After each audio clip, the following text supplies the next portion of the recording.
Dua pak raste të veçanta, specifike, domethënë raste që shkojnë edhe në ekstremitet që ty të ka vendosur ndoshta edhe në siklet, ai sa mund të vendosin në punën tënde prej vitesh.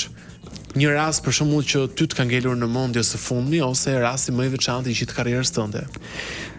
Raste veçantë nuk ka raste të ndryshëm dhe normalisht që të tërheqin vëmendjen. Mund të themi një rast që ndodhi në Shqipëri. Ishte një vajzë e cila ishte operuar jashtë shtetit. Çfarë kishte bërë? Kjo kishte vendos proteza në zonën e vitheve. Okej. Dhe normalisht protezat nuk ishin vendosur në mënyrën e dur dhe proteza në zonën e vitheve ishte kthyer. Pra kishte krijuar në zonën e vitheve, domethënë ishte kthyer nga ana tjetër? Ishte kthyer nga ana tjetër dhe duke sikur pacienti kishte, domethënë, dy zona në një zonë të vitheve, sikur ishin dy zona domethënë të ndara dhe realisht domethënë ishte një problem sepse realisht në moment që ulej domethënë kishte dhimbje.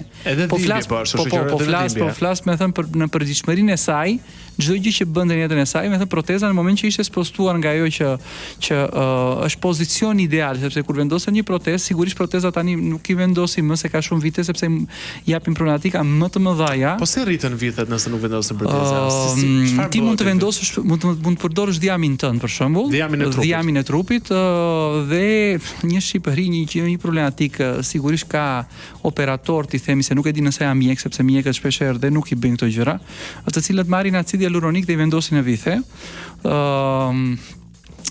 Sigurisht acidi hialuronik, po dhe në disa raste dhe vendosja e dhiamit në zonën e vitheve, nëse nuk ka indikacion, mund t'i japi akoma dhe në humbjen e jetës së pacientit, sepse deri në humbje jete. Po, sepse zona anatomike e vitheve domethënë është zonë është shumë e veçantë dhe në momentin që dhe është mbushur me ngjaku dhe në momentin që ti përdor akoma dhe këto quhen acidet hialuronik të themi, në zonën e vitheve mund të jetë problematika shumë madhore, duke në një njerëz i bëjnë të thjeshta gjërat, por nuk është kështu. Një kjo. E dyta, si e zgjidhe rastin e kësaj klientes? Ju hoqën protezat në vitet dhe pacientja ju këshillua në atë moment që mos duhet të rihej qet, domethënë minimumi sa të stabilizohet situata, duhet të rihej qet, domethënë pacienti në fazën e parë tha, asaj kënaqur jam, dhe në një moment të dytë kthehet pas 1-2 vitesh, domethënë se ju tha që pas një viti u kthye mbrapa dhe kishte vajtur, kishte vendosur në atë zonë aty sepse kishte vendosur, nuk kishte vendosur më proteza, po kishte vendosur acid hialuronik.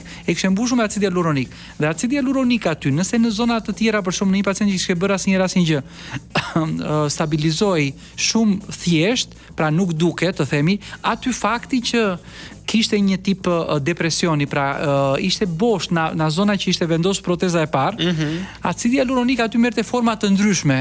Edhe ti mund të shikoje, domethënë e kupton gjëra të ndryshme me thënë në zonën e asaj protezës që ishte spostuar, duket pak banale, domethënë e kupton, po dukeshin akoma edhe gishta, domethënë e kupton se dikush që kishte vendosur, sepse ajo është tip plasteline. Gishtat që i ke vendosur tek të pasmet? Po, e kupton, duke aty se duket si tip plasteline normalisht, nuk ishte stabilizuar, por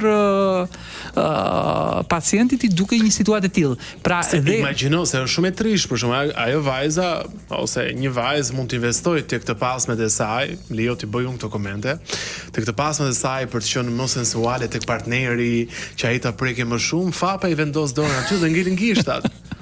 Ishte realitet, domethënë ishte problem kjo se mund të identifikohet kush e ka prekur me ato gishta. Se në gishtat e mi nuk janë njësoj me gishtat e tu. Po, domethënë është duket kështu domethënë, por realisht pacienti që thënë duhet të rish në stabilitet ajo që të mbushte zona anatomike, ishte përdorur sasi të mëdha acid hialuronik, të cilat nuk ishin organizuar në mënyrë të tillë, pra kishin ndënjur aty dhe i jepnin këto problematik. I bie që duhet ta këshillosh mirë pacientin, nga një problematik nuk duhet të kalon një problematik tjetër.